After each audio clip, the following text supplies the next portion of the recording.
Contigo aprendí Hola. que existen nuevas y mejores emociones.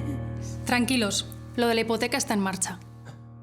Perfecto. Contigo aprendí a conocer un mundo nuevo de ¿Qué tal? ilusiones. No te preocupes, lo importante es que sigáis abiertos.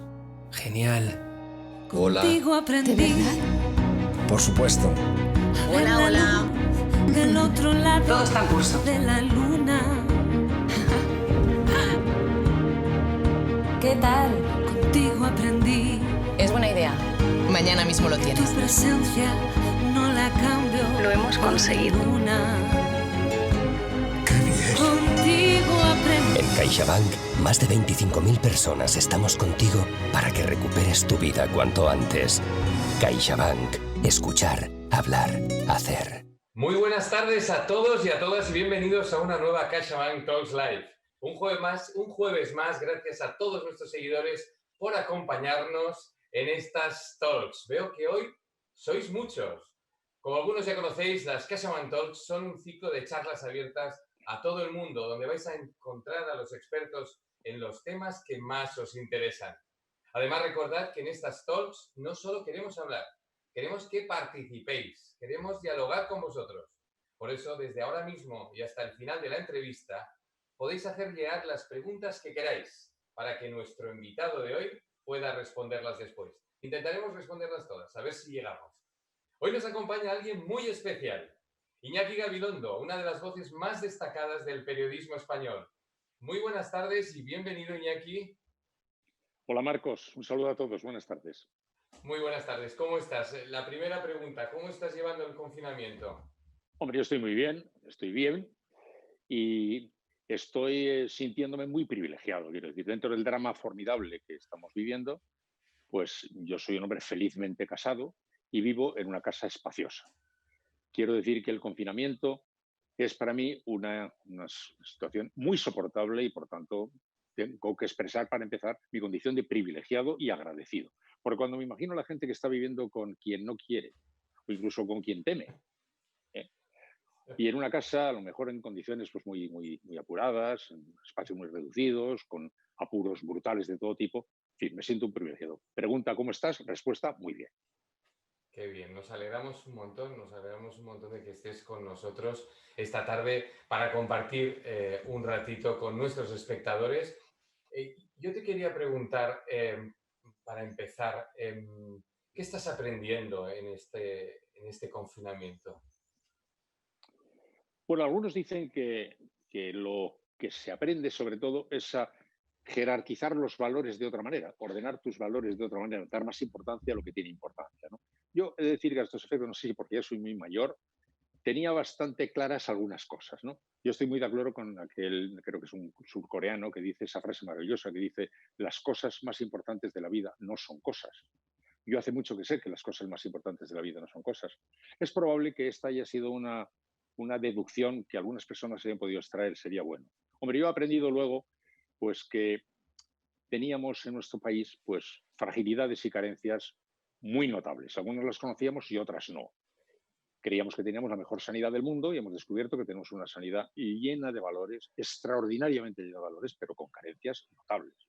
Ya sabíamos que teníamos una estructura industrial, comercial, de actividad empresarial frágil, con un porcentaje altísimo de pequeñísimas empresas que son las primeras que han padecido esta situación.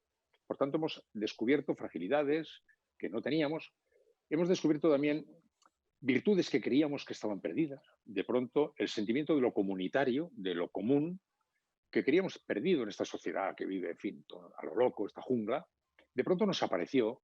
Y aunque ahora se nos haya olvidado, porque luego se ha enredado mucho con las disputas políticas, pero los aplausos de las 8 de la tarde, que luego muchos países del mundo copiaron, por cierto, fue una exhibición de valor comunitario que a mí me llenó de esperanza. Y he de decir que aunque ahora eso se haya diluido bastante, sigue siendo un dato que a mí me ha quedado y que alimenta mucho mi esperanza. Hay una realidad que no está tan muerta como creíamos. Hay una realidad de sociedad comunitaria, con sentido solidario, con sentido fraterno, con sentido del valor de las cosas y de la vida, Y ese es un dato también importante. Entonces hemos aprendido, como digo, cosas buenas, cosas no tan buenas y sobre todo hemos descubierto grandes fragilidades. Y he de decir, aunque no se trata de convertir esta reunión en una reunión política, que no es el caso, pero sí aludir al hecho de que una fragilidad que hemos descubierto es la de nuestra estructura política. No es que no la conociéramos, pero la hemos visto muy claro, ¿no? Cuando en una situación de esta gravedad, con asuntos de la importancia que están ahora mismo jugándose, yo esperaba, deseaba, tenía derecho a esperar que se produjera una respuesta de otra altura, más compartida, más consensuada, más unitaria. Y en ese sentido de expresar mi decepción, y es otra de las deducciones del tiempo. Así que a elegir. Tenemos para elegir pues deducciones de todo tipo. Tiene que ver el aprendizaje, tienen que ver los valores y tiene que ver esta altura política, supongo, en lo que nos vendrá, ¿no? A partir de ahora. Yo creo que a partir de ahora necesitamos que ese aprendizaje se convierta en algo a mejorar, ¿no? ¿Crees que vamos a mejorar? Hay división de opiniones. Yo he tenido la ocasión de hablar con mucha gente de muchos oficios y de muchos países en los últimos 2 meses y hay división de opiniones. Hay quien cree que esto va a transformar muchas cosas. Hay quien cree que no va a transformar muchas cosas. Que pasaremos un tiempo, 1 año, 2 años y pico, que va a ser durísimos, durante los cuales tendremos la impresión de que iniciamos un capítulo nuevo en la historia, pero que pasado ese tiempo regresaremos a nuestro natural, porque hay una especie de instinto de volver al origen. Otros piensan, como digo, que no, que habrá una fuerte sacudida. Mi impresión es que pasarán las dos cosas, que habrá una apariencia de normalidad, es decir, una apariencia de retorno a las rutinas y, sin embargo, una corriente de fondo que estará anunciando transformaciones que veremos más adelante. Yo lo planteo con la experiencia que yo tuve en París. Yo vivía en París en mayo del 68. Lo digo con un poquito de pudor porque un día descubrí que todo el mundo decía vivir en París en mayo del 68. Bueno, y yo sí vivía en París en mayo del 68. Tengo una prueba bastante irrefutable. Mi hijo, el mayor, fue concebido allí. Entonces, también pareció eso. Pareció cuando acabó aquel enorme alborotazo que total, ¿para qué? Al cabo de 2 minutos, un fin de semana con sol, gasolina en los coches y olvidado. ¿En qué ha quedado esto? En nada. Y luego hemos descubierto que han pasado muchos años y muchas de las cosas que la sociedad que ha transformado la sociedad, unos dicen que para bien y otros que para mal, ya está todo el mundo de acuerdo en que proceden de aquello. De manera que de aquí se derivarán muchas cosas. Porque ahora sabe lo que ocurre, que están en juego tensiones contradictorias y no sabemos cómo van a jugar. Por un lado, hemos visto que se ha producido un repliegue hacia lo nacional. Hay un repliegue hacia lo nacional que tiene 2 aspectos. Uno, muy negativo, que puede ser el populismo, nacionalismos exacerbados, pero otro que es un repliegue hacia lo nacional que se entiende. De pronto se han descubierto carencias que hay que resolver. Se han descubierto que habíamos perdido capacidad de producir cosas, que resulta que no sabíamos ni hacer mascarillas, que habíamos deslocalizado empresas y que ahora necesitábamos tener un tejido que no teníamos. Hay, por un lado, una tendencia a la recuperación de lo local, con una derivada peligrosa. Pero, por otro lado, hay un descubrimiento de la interdependencia global. A mí me dijo una filósofa una cosa que me ha hecho mucha gracia. Digo, todos los países del mundo celebran su Día de la Independencia. Habrá que celebrar el Día de la Interdependencia, porque hemos descubierto que tenemos una interdependencia global absoluta y más que hubiéramos debido descubrirla si, como dice el director de Atapuerca, nos hubiéramos dado cuenta de que estamos siendo amenazados como especie. Eso no lo hemos visto. Hemos visto el tema nacional, regional, global, pero no hemos observado en ningún momento que la pandemia ponía de manifiesto ante nosotros nuestra condición de miembros de una misma especie, una especie amenazada o una especie agredida por una nueva situación que hace que también una de las derivadas de esta crisis sea una nueva mirada a la naturaleza o una mirada distinta a la naturaleza, o mejor diré, una mirada que todo el mundo ya comparte respecto a la naturaleza. Hace muy pocos años, los que tenían preocupaciones de la naturaleza, pues decían que eran unos melenudos rarísimos, en fin, más o menos unos hippies o luego unos radicales, pequeñas voces minoritarias. Ahora ya el pensamiento se ha extendido hasta tal punto que incluso el desarrollo económico se considera imprescindible, se apoye en la economía de ecológica, la economía de transición.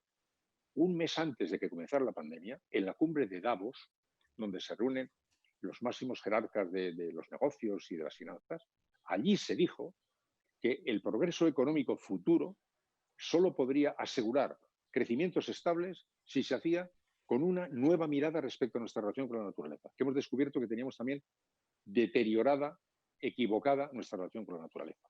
Y hay también otro capítulo interesante a observar.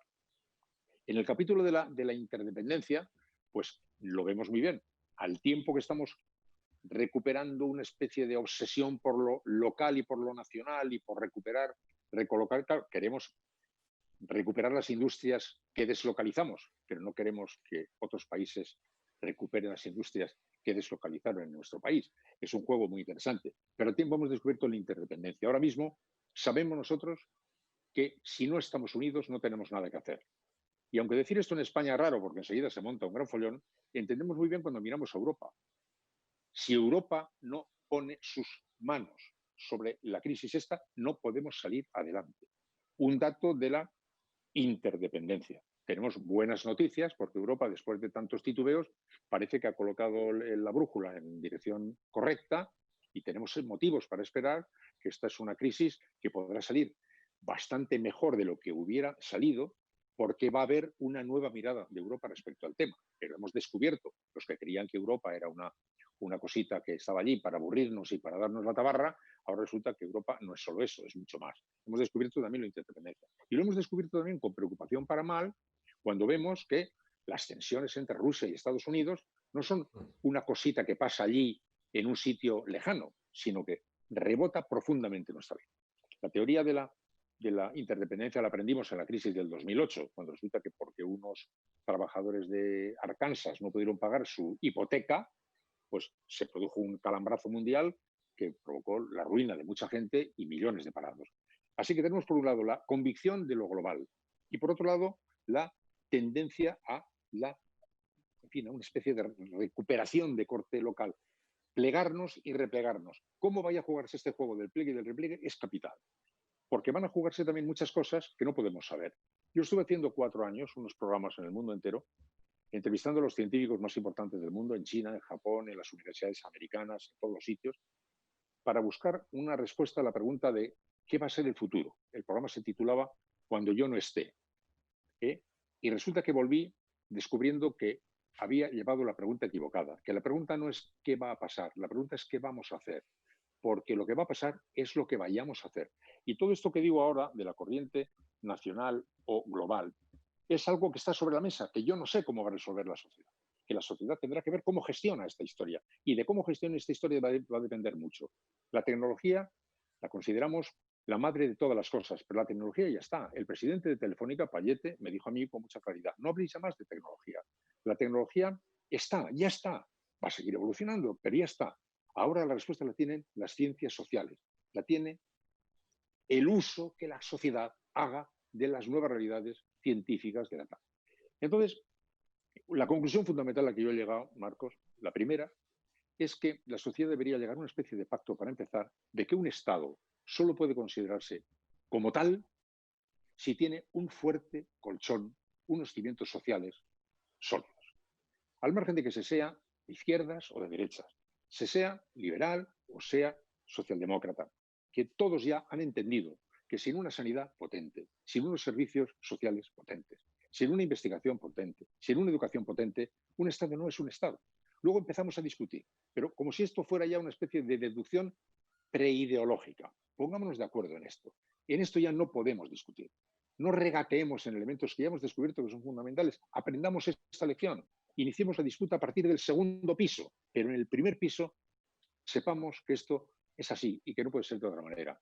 Y luego el aprendizaje del entendimiento de los demás. Fíjate, yo voy a decirte que de las cosas que a mí personalmente más me calambrearon fue cuando nos mandaron a todos a casa, menos los servicios esenciales. Y apareció la lista de los servicios esenciales.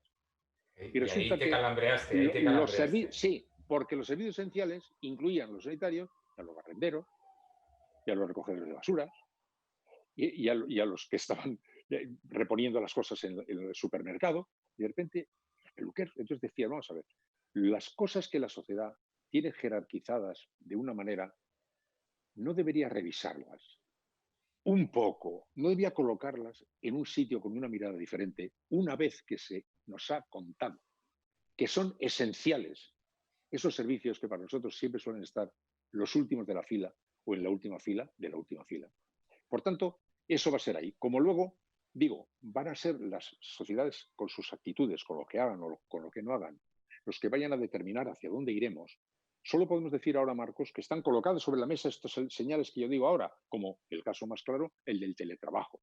La tecnología, que antes de la pandemia todavía había algunos sectores, no muchos, pero todavía había sectores renuentes, rezagados, que más o menos se ponían de perfil sobre los temas estos, etcétera, etcétera, o pequeños comercios o pequeñas empresas que lo miraban con una cierta displicencia, etcétera, ya se ha consagrado definitivamente como una realidad. Ya no hay ni un solo ciudadano que no haya entendido que estos elementos son imprescindibles, que ya no se puede vivir en esta sociedad ni en ninguna actividad, ni en ningún negocio, ni ninguna nada, si no se ha incorporado a uno a esas realidades.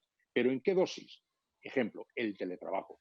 Ahora que ya el teletrabajo se ha también consagrado, pues vamos a ver, hay quien dice que una dosis de teletrabajo se va a continuar manteniendo.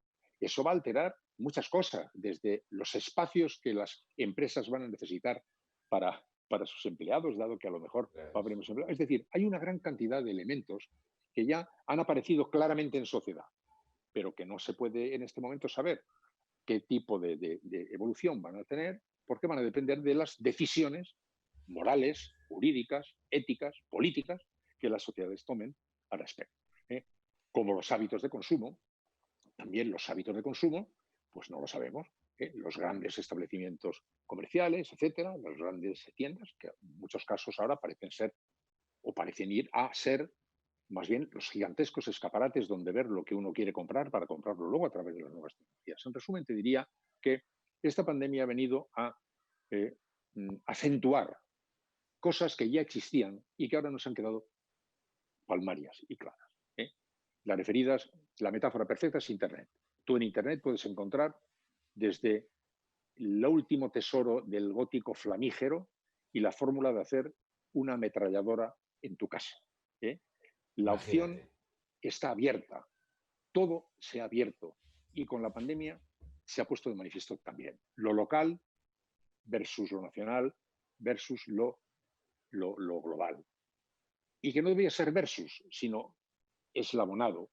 El ser humano como entendiéndose a sí mismo como miembro de la cadena de la vida en la naturaleza, no como una especie de entidad al margen de la naturaleza para dirigirla, ¿no? Como un eslabón más de la cadena de la naturaleza. Las tecnologías como una herramienta extraordinaria al servicio de la sociedad. Por tanto, de aquí podemos encontrar materiales para todo, para desesperarnos o para esperanzarnos, para desanimarnos o para animarnos. Y yo, desde luego, creo que tenemos suficientes materiales como para animarnos.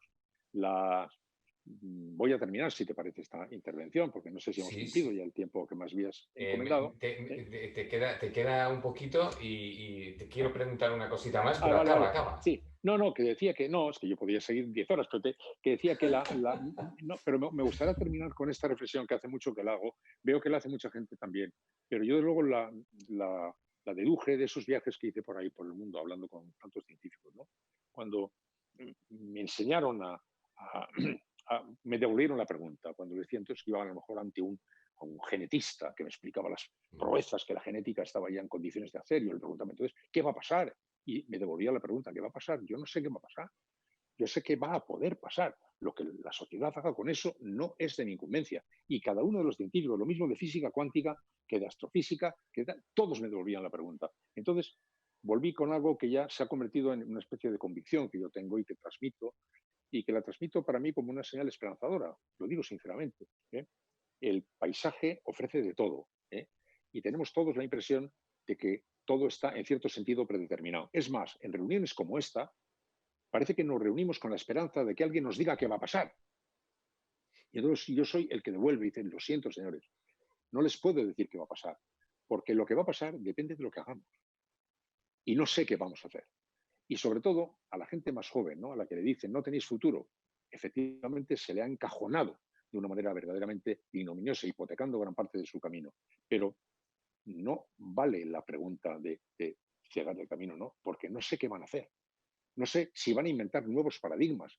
Es que no sé si van a inventar nuevos paradigmas, si van a tener nuevos paradigmas de consumo, si van a tener nuevos paradigmas incluso de convicciones o incluso de trascendencia. Vete a saber.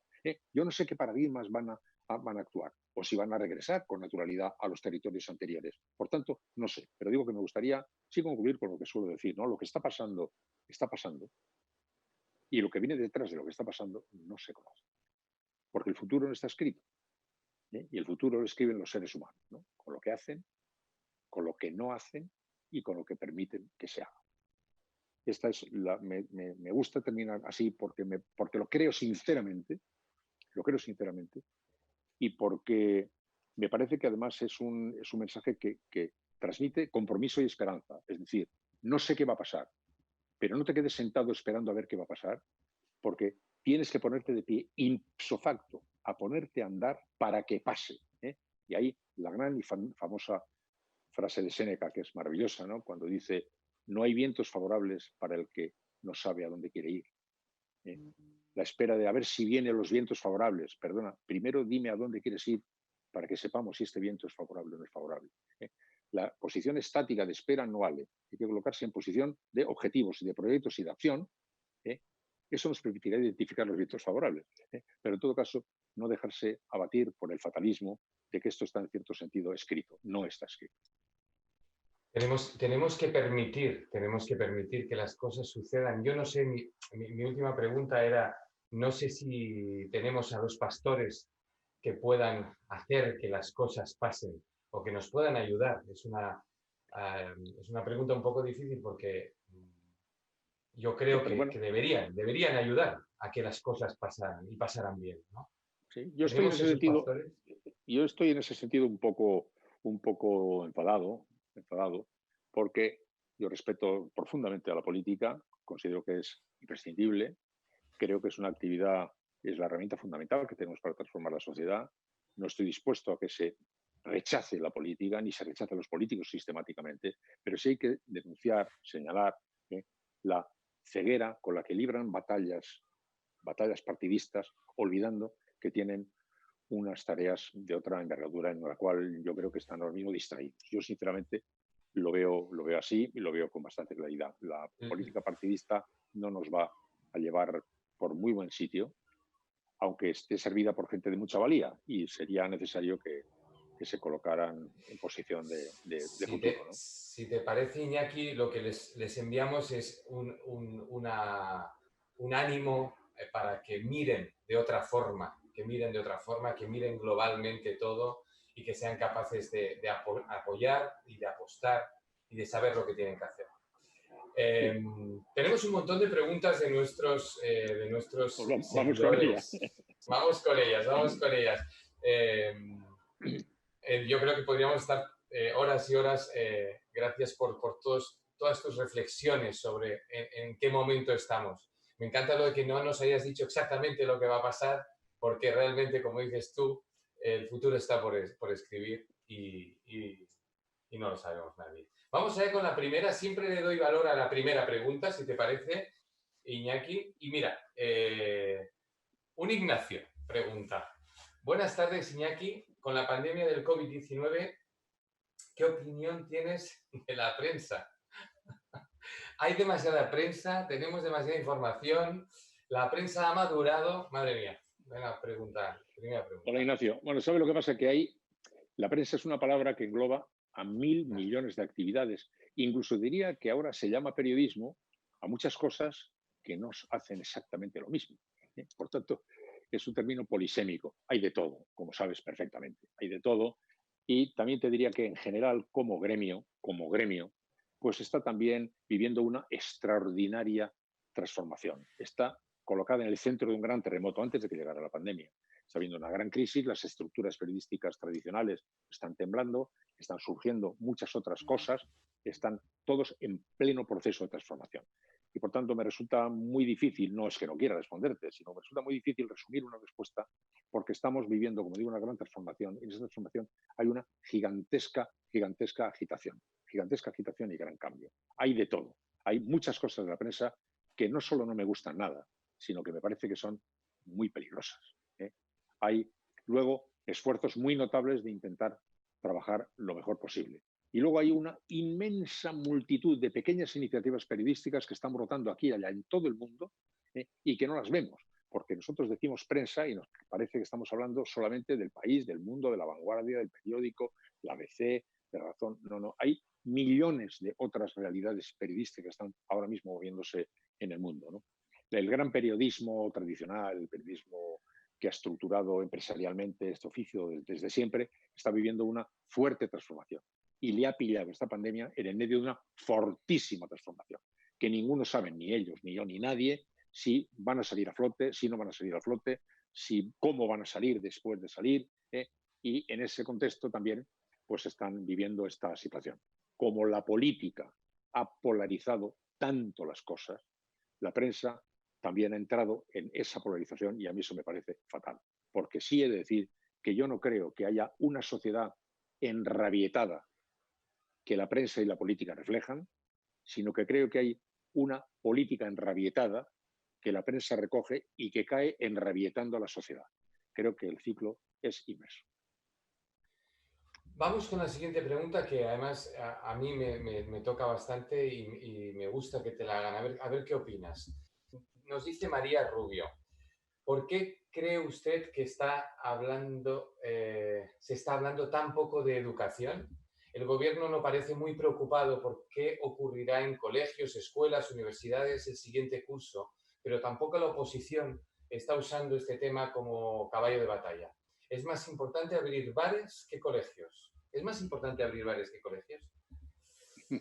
Vaya. Pues no es más importante abrir bares que colegios, pero ha dado también la impresión de que estábamos en la ruina y dejaríamos de estar en la ruina en cuanto abrieran los bares.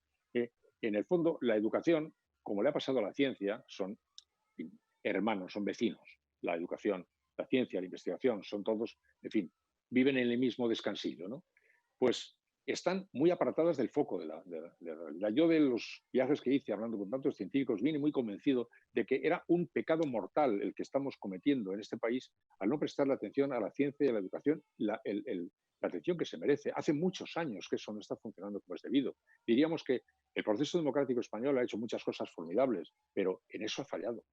En el capítulo de la ciencia, concretamente, cuando empezó la crisis del 2008, se perdió el 30% del presupuesto de ciencia, el 30% del presupuesto de ciencia. En educación, prácticamente estamos inventando cada nueva legislatura un modelo que no conseguimos consensuar para que nos dure 15 o 20 años. Por tanto, cuando yo hablaba de esa especie de suelo en el que deberíamos pactar como una especie de gran acuerdo preideológico, donde los servicios sanitarios, los servicios sociales, la ciencia, la investigación y la educación constituyeran un territorio prácticamente armado, preideológico, donde nos jugaron, porque nos jugamos todo ahí. Es que en eso nos jugamos todo.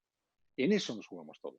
Por tanto, María, estoy de acuerdo con lo que encierra de lamento tu pregunta, porque lo comparto profundamente y absolutamente. Y no sé las veces que a lo largo de mi vida he podido más o menos pues expresar la misma queja que tú indirectamente expresas, ¿no?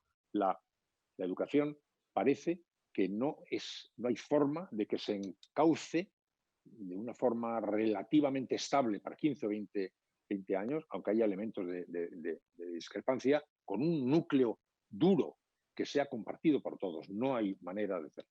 Y es curioso porque estamos en un tiempo también de transformación, en el tiempo en el cual hay que ver qué educación queremos, para educar qué y para educar cómo, porque estamos también haciendo las cosas sin darnos cuenta de la velocidad de transformación que va todo cambiando a una velocidad tal que resulta casi cómico observar algunos de los debates que se están manejando respecto a un tiempo que ya no existe. Es como decía aquel Estado Mayor del Ejército, ¿no?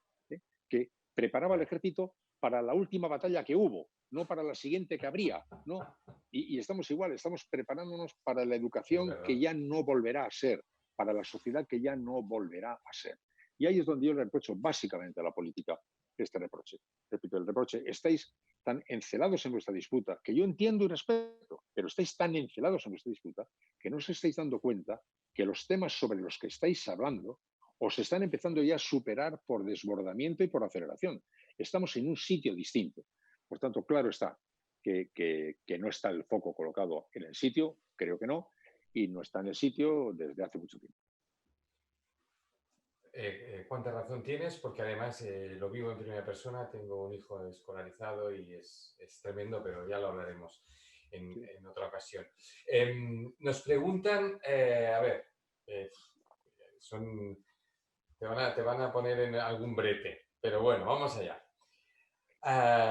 Somos una sociedad, Rafael nos pregunta, somos una sociedad cada vez más preparada, pero ¿por qué no tenemos unos políticos más preparados y a la altura de la sociedad que demanda? Pues no lo sé, yo podría preguntárselo también a Rafael porque es una pregunta que tenemos, no sé, posiblemente no tenemos los políticos mejores, tampoco tenemos los periodistas mejores, es probable que tampoco tengamos los mejores ingenieros y los mejores abogados, seguramente, no lo sé, ¿no? Pero sí que es una verdad que la política está mereciendo muchos reproches porque no está siguiendo con suficiente altura de miras, yo diría, con focos largos, con mirada larga a las cosas. Es el reproche que yo hago. Nadie tiene respuestas a las cosas, pero sí que se coloque el foco. El ejemplo que yo pongo es el de el fatalismo con el que se enfrentan a las situaciones. Por ejemplo, cuando dicen, dentro de 40 años, en España, las mujeres tendrán pues, medio hijo, los viejos serán... ¿Qué están haciendo? Cogen el tiempo presente, lo proyectan 40 años después y te dan una receta. Pero no penséis hacer nada desde ahora hasta ese tiempo. ¿No os dais cuenta la capacidad de transformación que tiene la política? ¿No os dais cuenta de que las decisiones que toma la política, que pueden determinar decisiones que está tomando constantemente la sociedad, cambian por completo las realidades sociales? ¿No os dais cuenta de que cuando hacéis ese vaticinio os colocáis en posición de espera, como diciendo, puesto que nos va a pillar sentados, esto es lo que va a ocurrir, pero es que no nos va a pillar sentados. Y como no nos va a pillar sentados, eso no va a ocurrir. ¿Qué va a ocurrir? El resultado de lo que hagamos cuando nos pongamos de pie. Y ese es el reproche que yo fundamentalmente le hago a la política, que nos asusta, nos estrecha el panorama de observación porque la disputa les hace observar de manera estrecha el panorama de la situación. Y yo creo que el juego tiene otra anchura. Pero repito, la política procede de nuestra sociedad, los políticos son hijos de nuestra sociedad, como nosotros, como tú, como todos los demás, y ahí es donde estamos dando un punto de medida no demasiado bueno, y en otros oficios, en el mío tampoco, seguramente, y a lo mejor en otros sí, en otros no, pero bueno, sería también como merecería cada una de estas preguntas por una conversación larga y en la cual me gustaría también escuchar sus puntos de vista, porque no son de respuesta automática, ¿no? No, la verdad es que no. Hay muchísimas preguntas al respecto. De hecho, la siguiente también es muy parecida a la anterior. Además, con un poco de opinión en la pregunta, pero bueno. Jaume Martí Mora nos pregunta, ¿crees que a partir de ahora puede haber una crisis de liderazgos egoístas e incluso incompetentes por parte de algunos gobernantes actuales? ¿Habrá más movimientos sociales que ayuden a este hecho y que ya se están viendo en diferentes lugares? Es que están, como antes decía, es que están sobre la mesa todo. Tenemos movimientos inquietantes, tenemos movimientos con liderazgos inexplicables, con liderazgos terribles. Están en este momento en el mundo mandando en países de enorme importancia personajes que son, a mi juicio, una amenaza. Estamos viendo, por otro lado, corrientes de pensamiento que están haciendo reaparecer pensamientos que creíamos dormidos y que son muy peligrosos. Pero están pasando muchas otras cosas también y, por tanto, yo no sé cómo eso va a coger y va a prosperar. Por eso digo que es importante la determinación de cada cual de formar parte de la acción participando de la acción, porque resulta que hay mucha gente que hace estos comentarios y estas críticas, gente sobre todo bastante joven, que luego, sin embargo, se borra, ¿no? El caso del Brexit fue muy interesante, ¿no? Resulta que se toma la decisión del Brexit y al cabo de un poco de tiempo surge una oleada de protestas de gente joven diciendo estos han jugado con nuestro futuro, han tomado una decisión que nos aleja de Europa. ¿Con qué decisión? Pero no fuisteis a votar. ¿Por qué no fuisteis a votar? si no queríais que pasara eso, ¿por qué no fuisteis a votar? Haber ido a votar y entonces a lo mejor no hubiera pasado eso. Es que hay que implicarse.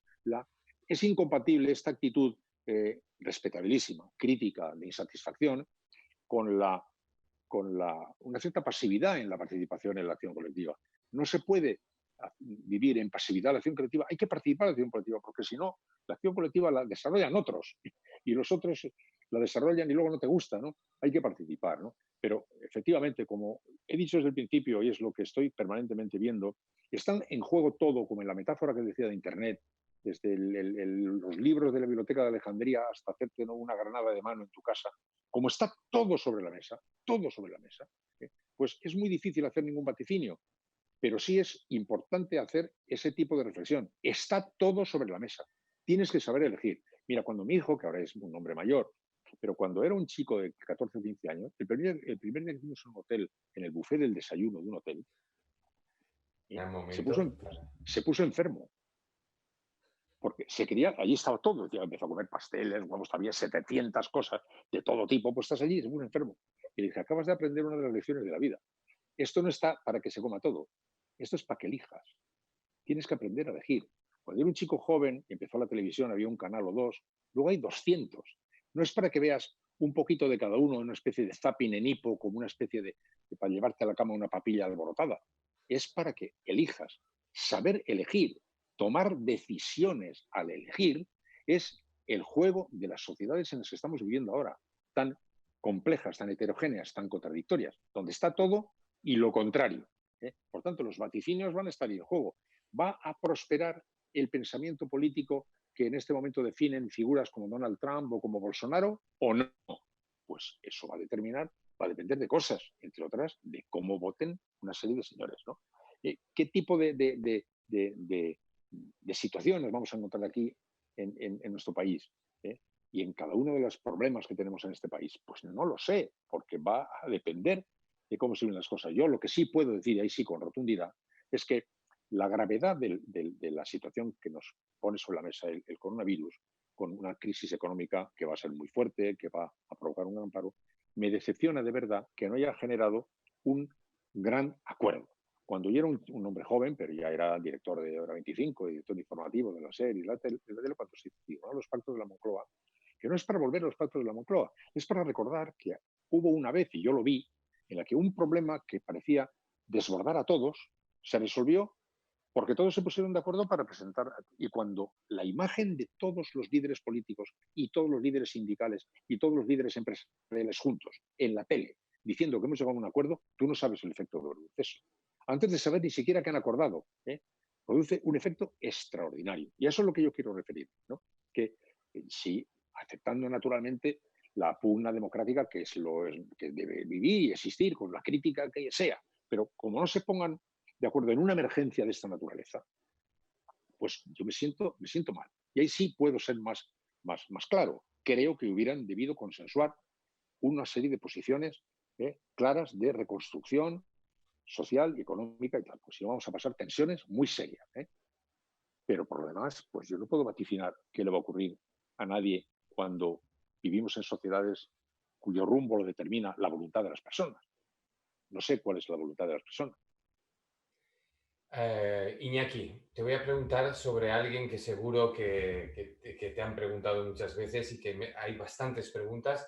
Voy a coger un par de ellas, las voy a unir para darles salida. El nombre es Simba Mario, esto que tengo aquí, Simba Mario, y me pregunta, ¿qué forma crees que sería la mejor para solventar la situación actual de Estados Unidos? Y la junto con otra que me preguntan sobre qué opinas sobre cómo está llevando todo el señor Trump. Bueno, vamos a ver, para empezar, el problema que se ha suscitado como consecuencia de la muerte, asesinato de Lloyd, no es un problema que haya nacido con Donald Trump. El racismo en Estados Unidos lleva mucho tiempo. La desigualdad pavorosa que en algunos casos se evidencia en las grandes sociedades, en la sociedad norteamericana, manifiesta, no ha nacido con Donald Trump. Las injusticias que ahora mismo, en cierto sentido, han producido ese desbordamiento en el que la la ira racial, pues se ha sumado a otras desesperaciones y otros enfados, porque es una revuelta multirracial, también vemos que muchos blancos, no han nacido con Donald Trump. Donald Trump no ha hecho nada para atenuarlas. El reproche fundamental que cabe hacer a Donald Trump es que es el primer líder político que yo conozco al que no le importa nada la división de su país. Es más, parece que la acentúa. Y eso es lo que no puede ser. No se puede permitir que un presidente de un país considere traidores a la mitad de los habitantes de su país. Ese es el reproche en la gestión de esta acción. Porque, como digo, los fenómenos estaban ahí mucho antes de que él llegara. Pero cuando él ha llegado no ha resuelto estos problemas, bien, su gestión es otro tema, pero la actitud ante el drama, cuando hubiera teóricamente debido hacer todos los esfuerzos posibles para tratar de atenuar las cosas, ir uniendo, creando puentes. Me sorprenden a mí los políticos que no tienen capacidad de construir puentes. Y eso es lo que hace que muchas veces sintamos una gran desilusión, cuando las fuerzas políticas parecen más fuerzas de demolición que fuerzas de construcción, que parecen dedicar menos esfuerzos a construir propuestas que nos seduzcan que a construir, pues, no sé, elementos que puedan destruir a sus adversarios, ¿no? Y eso hace mucho daño a la política. Fíjate, Marcos. Utilicemos el ejemplo de cualquier otra actividad. El daño que hacen las fuerzas políticas se deriva del hecho de que critican y desaprueban y casi invalidan a sus adversarios poniendo ante nuestros ojos un espectáculo lamentable. Tú imagínate que un banco dijera: deposita tus ahorros en mi banco. En ese banco de enfrente te van a robar porque son una banda de ladrones, ¿no? O imagínate que alguien te fuera a vender un coche y te dijera: compre el coche X, mi coche, porque como compre usted el coche Y, se va a matar porque son unos señores lamentables que no le importa nada su vida. Eso no podríamos entenderlo. No habría ninguna actividad en el mundo que soportara eso. La rivalidad se juega de otra manera. No se juega por el procedimiento de desacreditar a los adversarios. Hasta el punto que todos en España sabemos que el PSOE es una banda de ladrones porque nos lo ha dicho el PP. Y sabemos que el PP es una banda de ladrones porque nos ha dicho el PSOE. Y sabemos, entonces, claro, luego se lamentan de que la sociedad tenga una mala impresión del gremio. Nosotros tenemos mala impresión del gremio porque ellos nos están informando sobre el gremio, dándonos una información que nos resulta escalofriante. Yo te repito, imagínate de un banco, dijera, banco A, al servicio del cliente. No se le ocurre ir al banco B porque allí es una cueva de piratas, es un nido de bandidos, ¿no? Entonces, pues eso, volviendo a Donald Trump, eso es lo que en cierto sentido pasa. Que Donald Trump no propone, se esfuerza menos en hacer atractivas sus propuestas que en destrozar todas las de los adversarios. Y en una crisis de esta naturaleza, pues no está haciendo mucho para unir al país. Al contrario, parece que le divierte dividirlo porque está pensando en la campaña electoral de las elecciones presidenciales del día 3 de noviembre y cree que esa postura pues va a apretar las filas de los suyos. Iñaki, se nos ha fulminado el tiempo. Tenemos muchísimas preguntas. Agradecerles a todos los espectadores que nos estén mandando tantas preguntas. No podemos atender a todas. Iñaki, yo creo que nos tenemos que quedar con lo positivo que nos has contado sobre el orden de los valores que has podido aprender durante este confinamiento. A ver si les mandamos esa inspiración a todos los que nos están dirigiendo y ven las cosas de otra manera, ¿no? Iñaki, muchísimas gracias por haber estado con nosotros. Un placer enorme y te esperamos pronto. A todos los que nos habéis seguido, gracias, Un placer, Iñaki. Marco. Muchísimas gracias a ti, muchísimas gracias a todos. Buenas tardes. Muy buenas tardes. A todos los que nos habéis seguido, solo me queda deciros que nos volvemos a encontrar el próximo jueves 11 de junio a las 19 horas. Nuestra invitada, una de las chefs más reconocidas de la cocina española, Carme Ruscalleda. No os la perdáis. Os esperamos. Gracias de nuevo, Iñaki. De verdad, un placer. Gracias por estar con nosotros en estas talks. Hasta luego. Gracias a todos.